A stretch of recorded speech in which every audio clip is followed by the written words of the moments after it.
Tahukah kalian apa itu organisasi wanita? Gerwani atau organisasi wanita adalah kelompok aktivis perempuan yang sangat radikal, secara terang-terangan membenci kolonisme dan menolak poligami. Organisasi ini langsung turun ke masyarakat desa dan mengajarkan wanita miskin untuk mendapatkan haknya. Salah satu organisasi wanita yang didirikan di masa kebangkitan adalah Putri Mardika di Jakarta. Tokoh yang menjadi pelopor Putri Mardika adalah R.R. Rukmini, R.A. Sutina Joyo Pranoto, P.A. Subarudin, dan Sadikun Tundo Kusumo. Organisasi ini dibentuk dengan maksud untuk membantu membimbing para gadis bumi putra dalam menuntut ilmu serta menyatakan pendapat mereka di depan umum.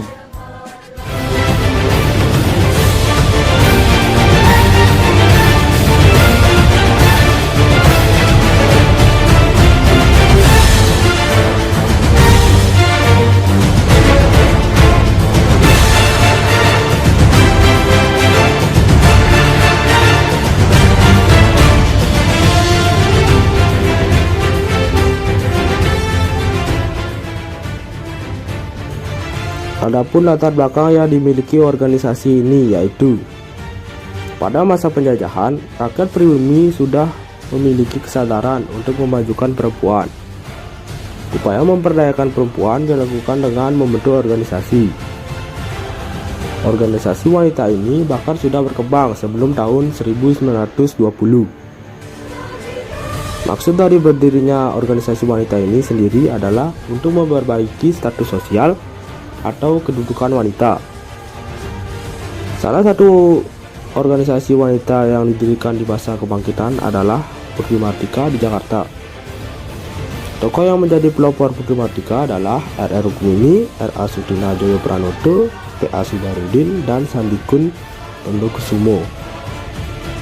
Organisasi ini dibentuk dengan maksud yang membantu membimbing para gadis bumi putra dalam menuntut ilmu serta menyatakan pendapat mereka di depan umum.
Berikut organisasi wanita yang muncul pada masa pergerakan nasional.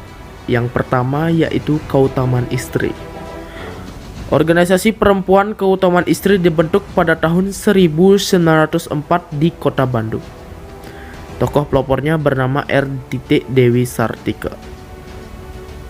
Tujuan didirikannya organisasi ini yaitu untuk memberi pengetahuan kepada kaum wanita, terutama agar bisa membaca, menulis, berhitung, dan keterampilan dalam hidup berumah tangga.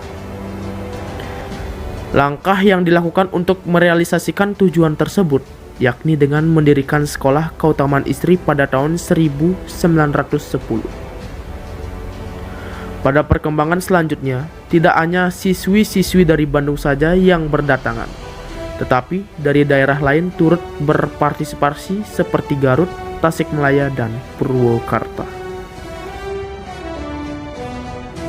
Organisasi wanita masa pergerakan nasional kedua adalah Putri Mardika. Didirikannya di Jakarta pada tahun 1912. Tokoh pelopornya seperti R.R. Rukmini, R.A. Sutina Joyo Pranoto, P.A. Subarudin, dan Sadikun Tundo Kusumo. Menurut sumber yang didapat penulis, organisasi ini merupakan bagian dari budi utomo. Adapun tujuan dan tugas-tugasnya yaitu memberikan bantuan beasiswa dan bimbingan kepada kaum wanita dalam menuntut pelajaran maupun berpendapat di muka umum. Selain itu, organisasi Putri Mardika juga rutin menerbitkan majalah tiap bulannya. Organisasi wanita pada masa pergerakan nasional yang ketiga yakni Kartini Fonds atau Dana Kartini. Organisasi ini pertama kali dibentuk pada tahun 1912 di kota Semarang. Didirikan oleh C.Th. van Deventer, salah satu tokoh politik etis. Berdirinya Kartini Fonds merupakan realisasi politik etis atau politik balas budi pertanggungjawaban atas kegiatan tanam paksa yang sangat merugikan kesejahteraan rakyat.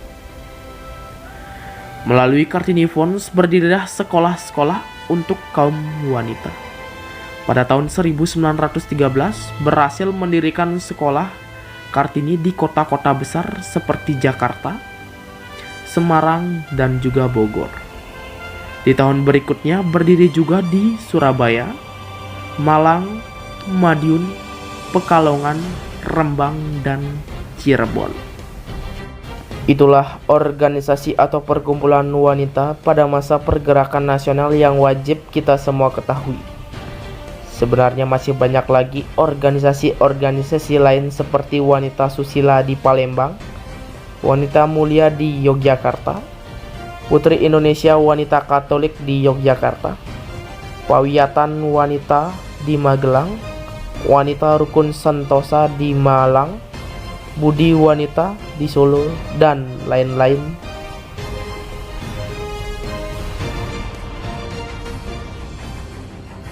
Kalian pasti tahu Hari Ibu bukan? Ternyata Hari Ibu mempunyai sejarah terkait organisasi wanita loh.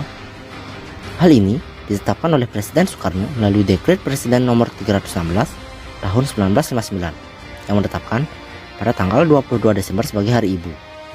Karena tanggal itu merupakan waktu pertama kalinya diselenggarakan Kongres Perempuan Indonesia yang diselenggarakan di Yogyakarta pada tanggal 22 Desember sampai dengan 25 Desember 1928. Peristiwa ini kemudian dikenang sebagai tonggak sejarah perjuangan kaum perempuan di Indonesia, sehingga bukan mutlak sebagai hari perjuangan para ibu-ibu seperti yang kita bayangkan di hari ini. Antara Kongres Perempuan 1 pada tanggal 22 sampai dengan 25 Desember 1928 dan penerapan Hari Perjuangan Perempuan yang dilakukan pada Kongres Perempuan 3 tanggal 22 Desember 1938, hal ini diilhami sebagai Hari Ibu. Padahal masa itu para perempuan yang tergabung pada Kongres Nasional Perempuan Indonesia menetapkan tanggal 22 Desember itu sebagai hari bangkitnya perjuangan para perempuan untuk menjaga semangat juang perempuan di Indonesia secara terorganisir dan bergerak sejajar dengan kaum pria.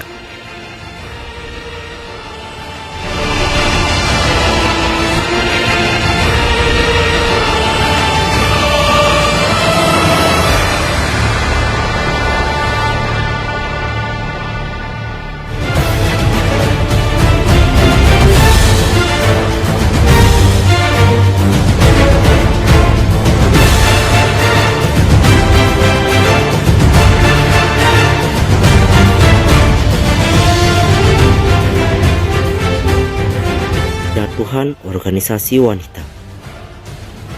Organisasi wanita adalah salah satu organisasi yang terlibat dalam peristiwa gerakan 30 September. Organisasi itu dilarang bersama dengan sebagian besar kelompok berhaluan kiri yang lain karena pada malam 1 Oktober 1965 beberapa perempuan Gerwani melakukan penyiksaan terhadap 6 jenderal angkatan darat dan seorang perwira yang diculik dan disekap di kawasan Lubang Buaya. Sebelum kemudian mayat para jenderal itu dimasukkan ke dalam sumur. Kabarkan bahwa mereka mencungkil mata mereka, menyilet-nyilet penis para jenderal hingga berdarah-darah, memegang dan menggosok-gosokkan penis itu ke vagina mereka sendiri, lalu merangkumnya dalam pesta seks berlatar tarian harum bunga, pugil, liar, dan nakal, diiringi lagu genjer-genjer, lagu daerah Banyuwangi yang telah direproduksi maknanya sedemikian rupa sebagai magis mistis dan subversif.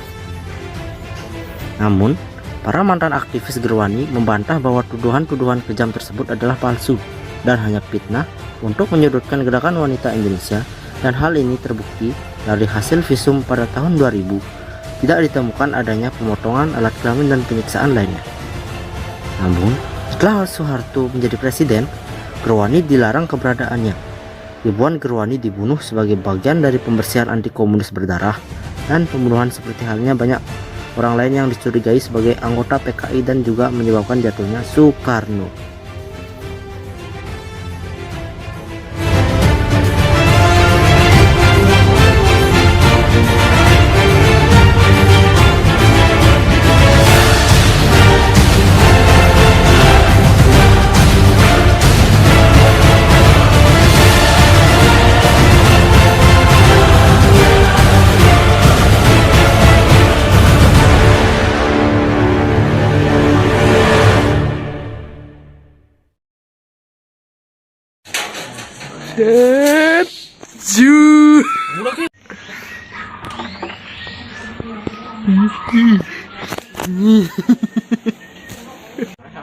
Jangan push up satu tangan. Yo man. Yo.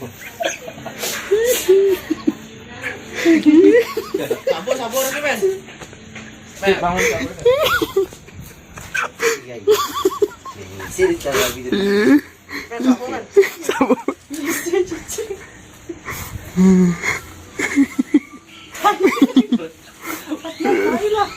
Yo. Fuck that, fuck that, fuck that, fuck that,